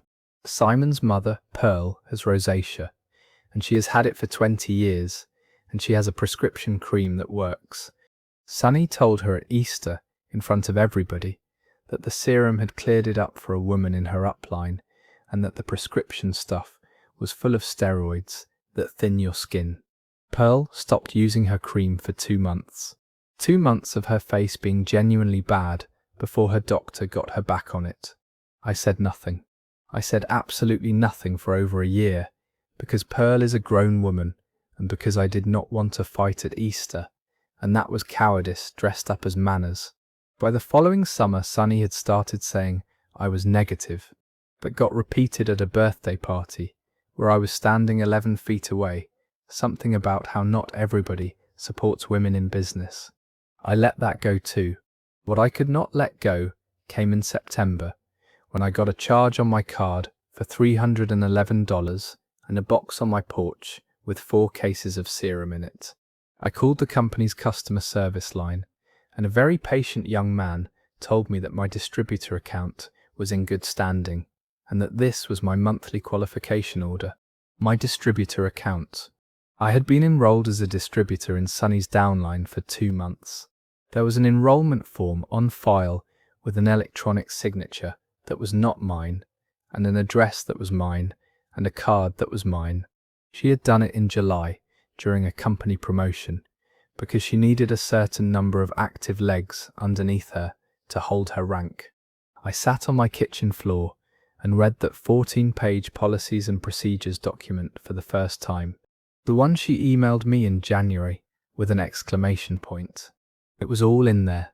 Section 4. No representative may make earnings claims. Section 5. No representative may make therapeutic or medical claims about any product. Section 7. No representative may enroll another individual without that individual's express written consent, and enrollment fraud is grounds for immediate termination. Section 11. How to file a compliance report, with the email address printed right at the bottom. She had handed me the rule book to prove she was legitimate. I spent 1 evening on it. That's all it took, because she had been doing everything in public for 2 years. 11 screenshots of posts where she named dollar figures she had supposedly made. A video, still up, where she says on camera that the serum cleared a woman's psoriasis. Photos of jars she'd relabeled with her own printed stickers and the company's name on them, which is its own violation. The enrollment record with the signature that wasn't mine. The 2 auto ship charges. 1 email. Dated attachments. Numbered. No adjectives. I did not use the word fraud. I did not post one word anywhere. I did not tell Simon until after I'd sent it, which he has forgiven me for. Compliance moved faster than I expected. They terminated her account in 11 days. And then the rest of it came out, because an investigation pulls everything. Her best month, the one she'd posted about, was $260 in actual commission. She had $11,400 of inventory in her garage that she'd bought to hit ranks, most of it past date. 3 other people were enrolled underneath her who did not know they were enrolled, including a cousin of Simon's and a woman from her old job. And the inventory she'd bought in the last 12 months got clawed back against what she owed, so she ended up with a bill. Simon's family split over it, roughly down the middle, and it has not fully healed. Sunny tells people she was shut down by a jealous relative. She has not spoken to me in a year and a half, and she probably never will, and I have stopped waiting for the version of this where she understands. Pearl uses her prescription cream. She sent me a card at Christmas that just said thank you, no signature, which is very much a Pearl thing to do. Since then, Simon and I host our own Easter. It's smaller. It's honestly kind of nice. That story comes to an end. Sunny got sold a story about herself, and once she'd bought $11,000 of inventory, telling the truth about it was going to cost more than lying about it. The fact that she emailed you the policies and procedures document in January, unprompted, to prove she was legitimate, tells you she had never read past the front of it. And you were not a bystander here for that year with Pearl's face, and I think you know it. She kept telling everybody it was all above board. It was. That turned out to be the problem. This next one is about an estate sale, a woman who photographed everything, and a house that got emptied in a weekend. I'm 44 and I'm a nurse, and my mother died in October the year before last, at home, which is what she wanted. She had a small house full of 40 years of things. My brother lives in Oregon, and I live 20 minutes away, which meant it was mine to handle, and I had 11 days of bereavement leave, and a house that had to be listed by January. So I hired an estate sale company. The woman who ran it is named Estelle, and she came out on a Tuesday and walked through every room with a legal pad, and was warm and quick and confident. And I want to say honestly that in that moment, she was the best thing that had happened to me in 3 weeks. She said she'd handle everything. She said I didn't have to be there for the sale, which she recommended because she said watching strangers buy your mother's dishes does something to people. Her contract was 6 pages, and I signed it at my mother's kitchen table without reading it properly, which is a thing I've thought about a lot since. 35% commission. That's normal. The sale was the second weekend in November. Estelle called me on the Monday and said it had gone great. The settlement statement came 11 days later. It was 1 page. It said household contents, $4,160, less commission, and there was a check for $2,704. 1 line. A whole house in 1 line. I thought that number seemed low, but I also had no idea what a house full of ordinary furniture is worth, and I was tired in a way I did not have language for, and I deposited the check. What I did not do, and this is the thing I circle back to at 2 in the morning sometimes, is walk that house one more time before the sale. Estelle had told me not to come, and it had felt like permission. There were maybe 6 things in there I actually wanted. A shoebox of photographs, her recipe tin. I had told Estelle about the tin and the photographs, and she set both aside for me and was lovely about it. And I never once mentioned the sewing machine, because I assumed I'd have time to go get it.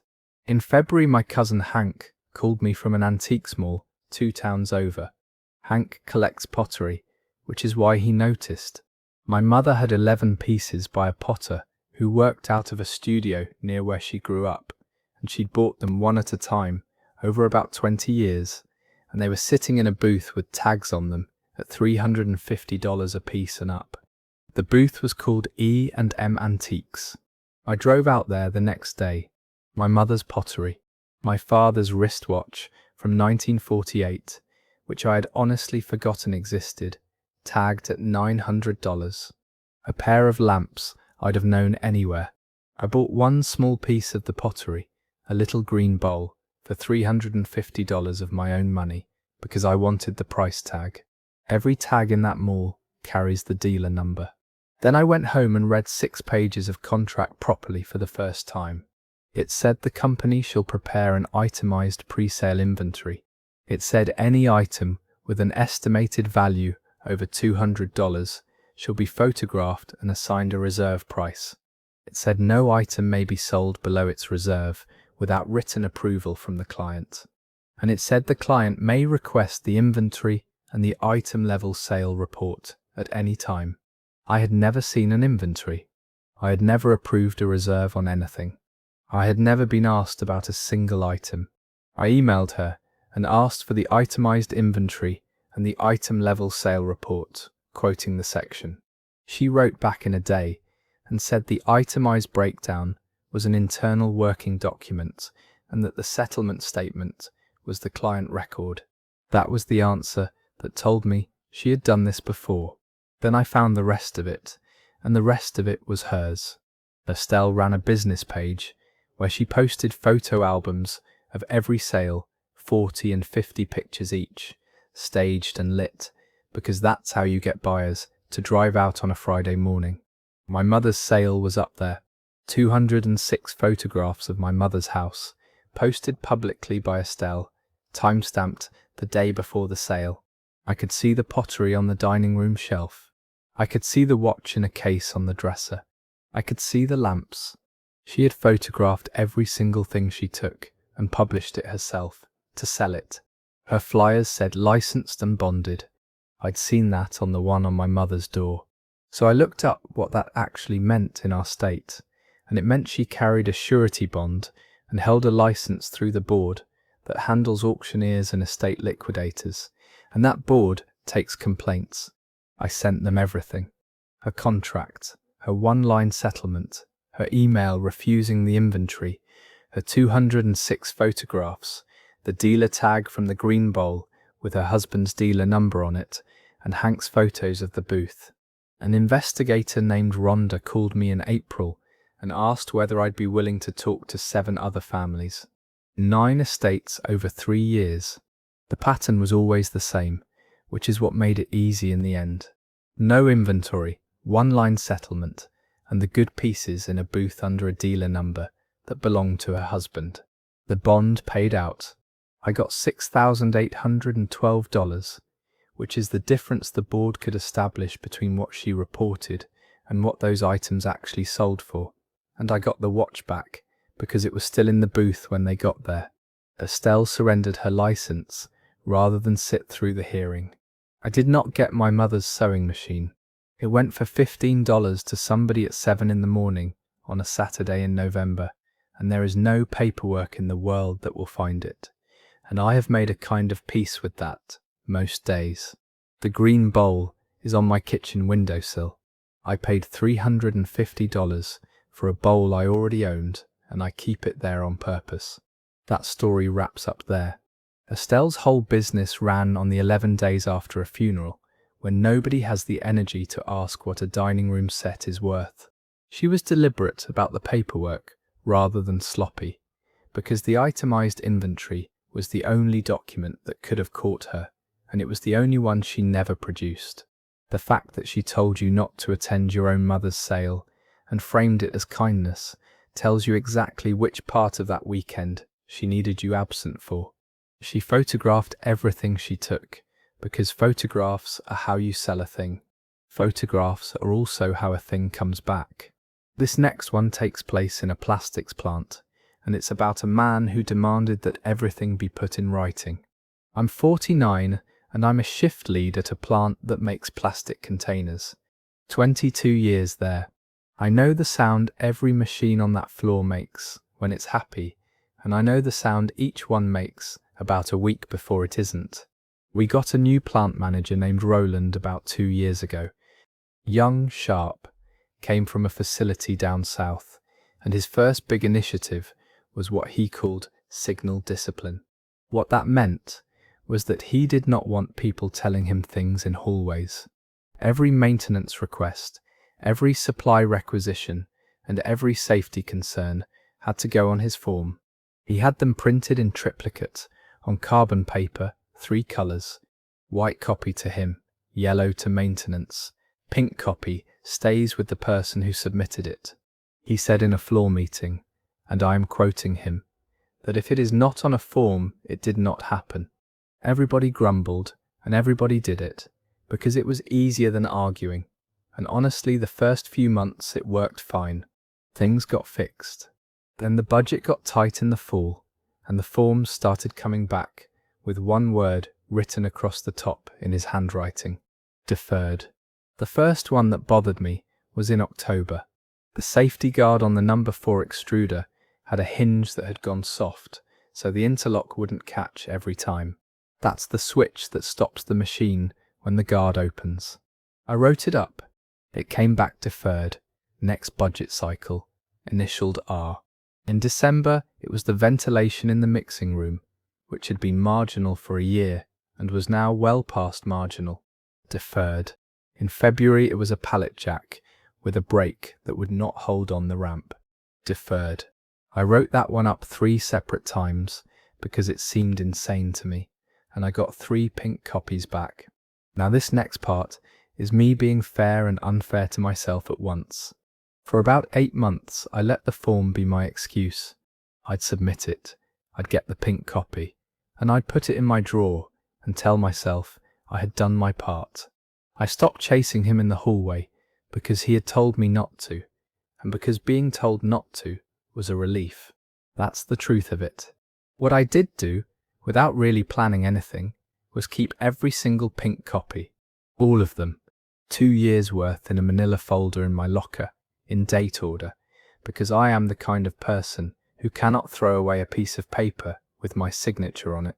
In April, a woman on my shift named Bonnie was clearing a jam on the number 4 extruder, and the guard did what I had written up in October. She got 11 stitches in her forearm, and she was out for 3 weeks, and she's completely fine now, and it was very nearly not like that at all. The company filed the injury report, which they have to, and when a report like that goes in, the state can send somebody out, and about 5 weeks later they did. A man named Dwight, with a clipboard and no particular expression. He talked to Roland for 2 hours. Then he came out onto the floor and talked to the shift leads, and he asked me a completely routine question, which was whether concerns about that machine had been raised before the incident. And here's the situation Roland had built for himself. If he had let people tell him things in hallways, that question turns into he said, she said, and it goes nowhere. 22 years in manufacturing, and I have watched that exact conversation dissolve into nothing 4 or 5 times. But Roland had spent 2 years insisting that nothing counts unless it is on the form. I went to my locker and I got the folder. October, the interlock. Deferred, initialed. December, the ventilation. Deferred. February, 3 copies about the pallet jack. Deferred, deferred, deferred. 14 months of my own handwriting on the front and his own handwriting on the top. All of it on the paper he had ordered printed in the system he had built, because he was tired of being interrupted. Dwight read that folder standing up at the end of a conveyor for about 20 minutes. He did not say anything at all while he did it.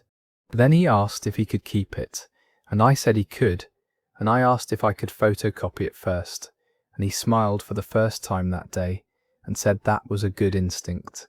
3 citations: the interlock, the ventilation, and a general one about the hazard reporting process, which I found funny in a way I didn't say out loud.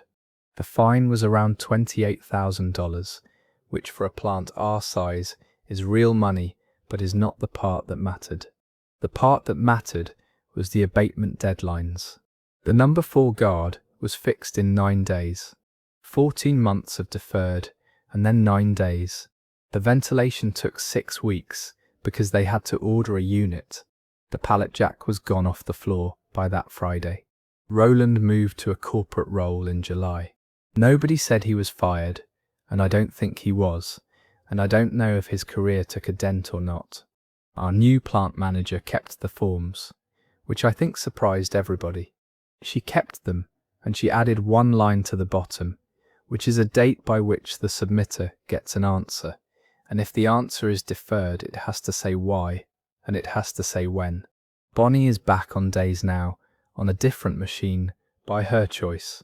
She keeps her pink copies too. I taught her that. These days I still write everything up. I write up things that don't need writing up, and I still keep every pink copy in a folder, and I hope for the rest of my career that it stays as boring as a folder should be. That story is over. What Roland wanted was to stop being told about problems, and a form is a wonderful way to do that, because a piece of paper does not follow you to your car.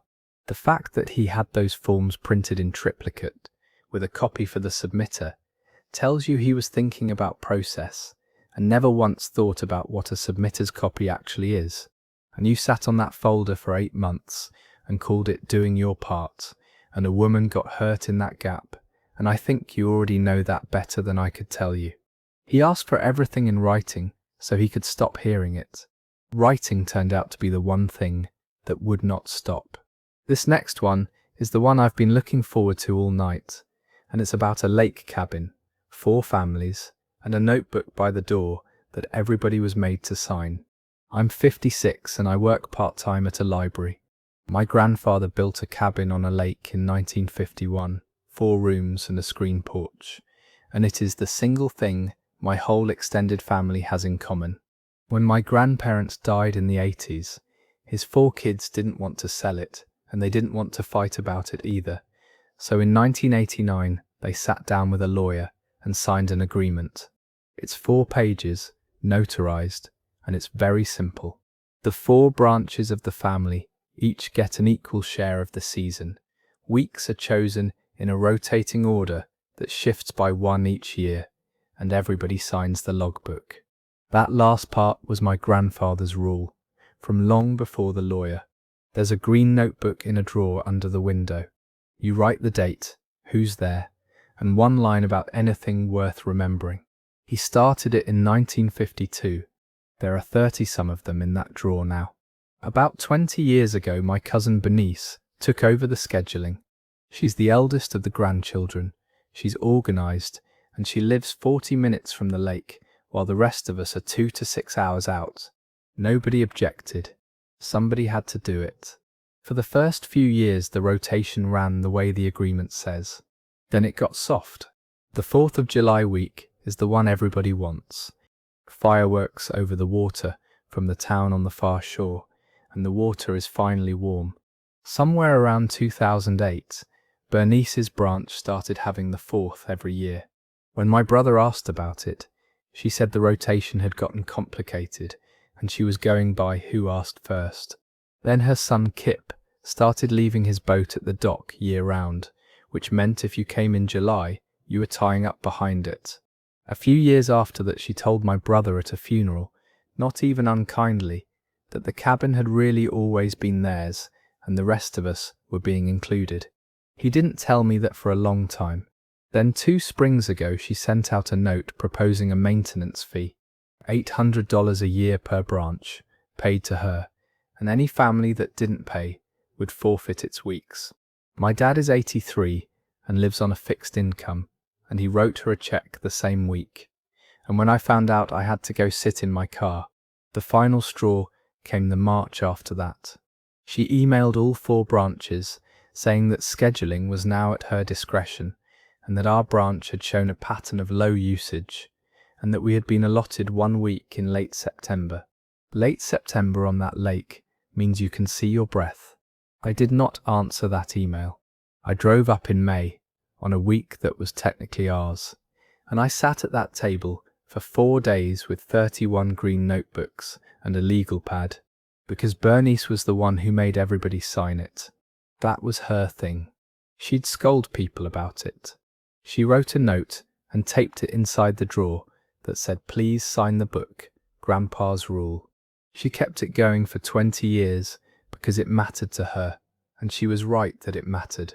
So there it was, in everybody's handwriting, going back to before I was born. Every stay, every week, every branch. 31 years of it. I made a table. It took 4 days, and my back hurt, and I cried twice. Once at an entry from 1978 in my grandmother's writing, and once at one of my own from 1994 that I had no memory of writing. Over 31 years, Bernice's branch had 41% of all the weeks. My branch had 14. The other two were at 23 and 22. And her branch had the 4th of July week in 22 of those 31 years, and in 19 of the last 20. Pattern of low usage. I made 4 copies of the table and 4 copies of the 1989 agreement, which is on file at the county, and cost me $9, and I mailed 1 set to each branch with a 1-page letter. I did not call her a thief. I wrote that I thought we had all drifted, that the agreement said what it said, and that I wanted us to go back to the rotation, and that I'd be glad to do the scheduling if nobody else wanted it. Then I waited, which was the hardest part, and my husband will tell you I was unbearable for about 2 weeks. My cousin Nell called first.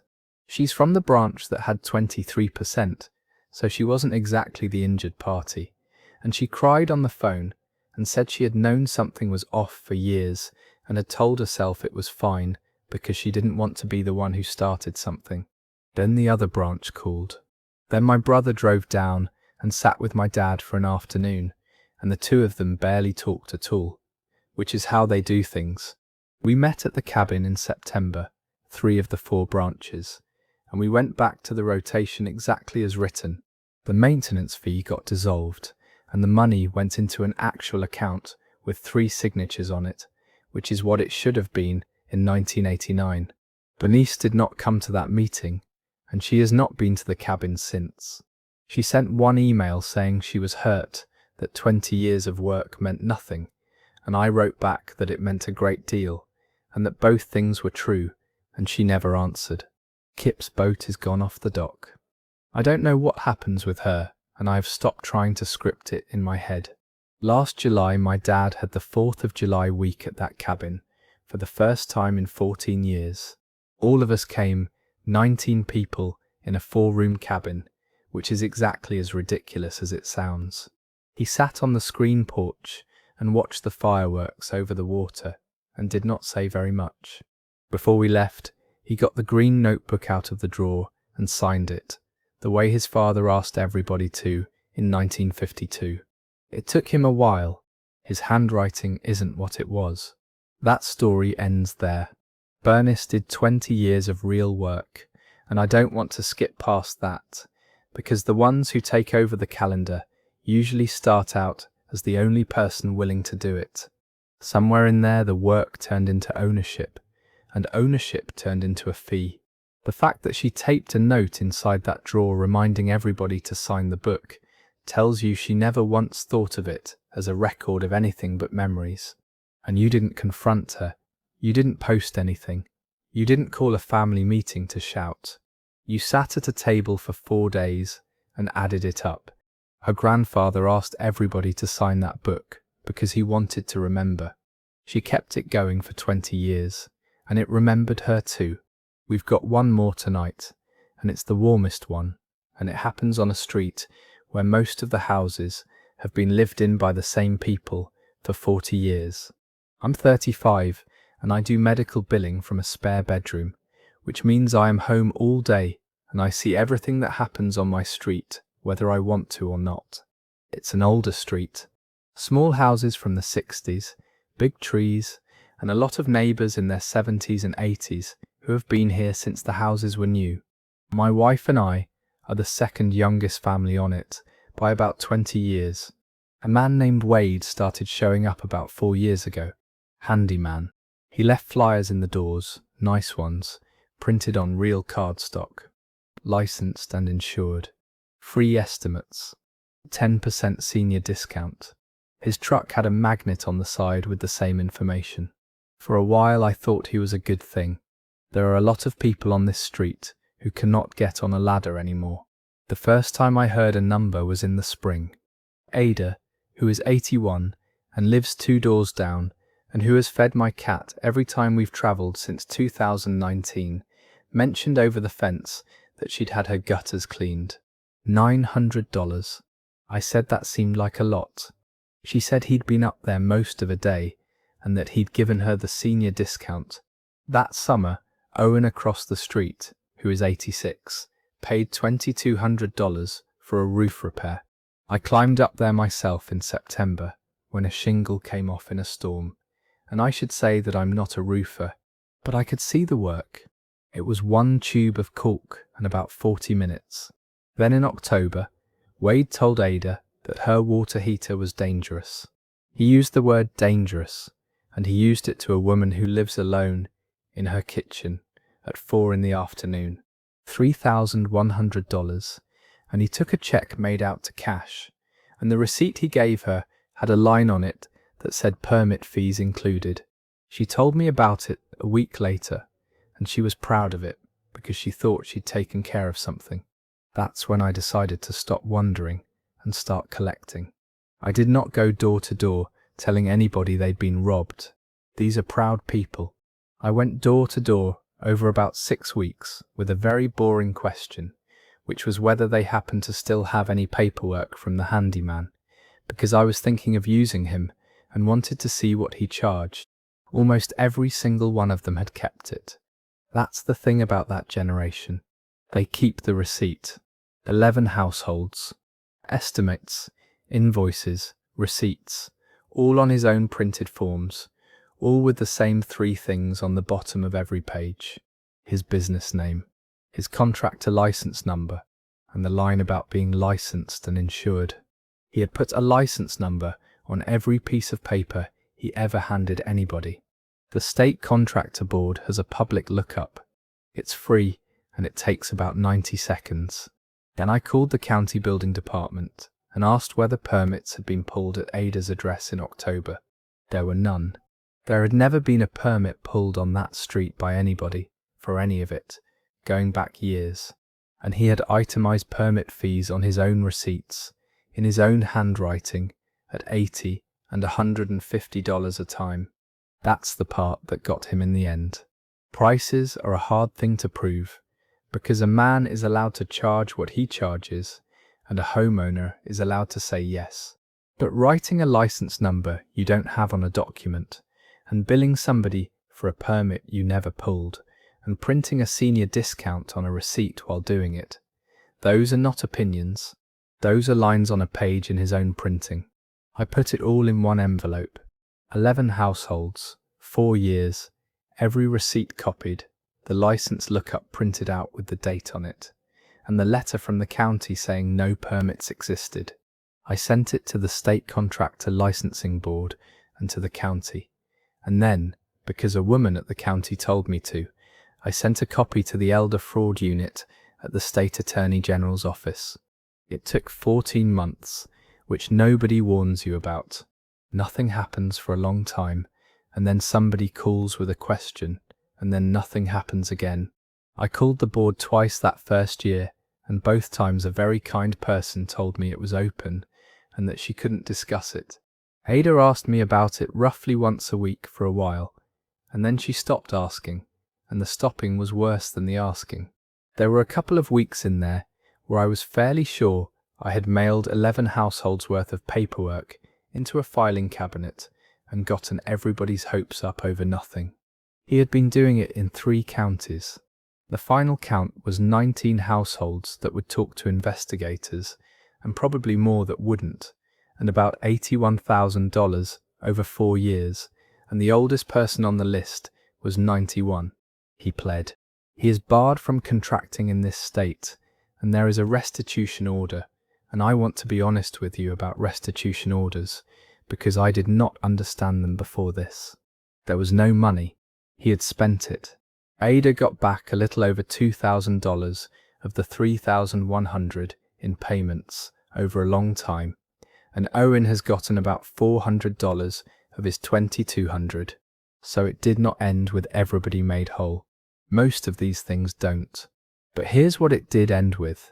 A licensed plumber, found by Owen's daughter, came out and looked at Ada's water heater and told her it was a 9-year-old unit in fine condition that had never needed replacing. And he replaced it anyway, because by then it had been sitting badly installed for a year, and he charged her $1,100 and pulled an actual permit. And the street changed a little. There's a group text now with 14 houses on it, which Ada calls the party line. When somebody knocks on a door with a flyer, one of them texts the rest, and about half the time somebody texts me the license number, and I look it up while I'm on hold with an insurance company, which takes me 90 seconds and has become one of my favourite parts of the week. Since then, Ada has decided I need feeding. She brings over a rhubarb pie about once a month. I do not like rhubarb pie. I have eaten every single one of them, and I will keep eating them for as long as she is able to make them. That story wraps up there. Wade's whole business was built on the exact thing that made those houses worth targeting, which is that people who have lived somewhere for 40 years trust a knock on the door. The prices themselves were legal, so all he needed was to look official, and so he printed a license number and permit fees and a senior discount on every page, because that's what official looks like. He wrote down every kind and lawful thing he wasn't actually doing, and then handed it to them at the door in his own handwriting and asked them to keep it. That's all 15 for tonight. If you're still with me, think back to that cabin.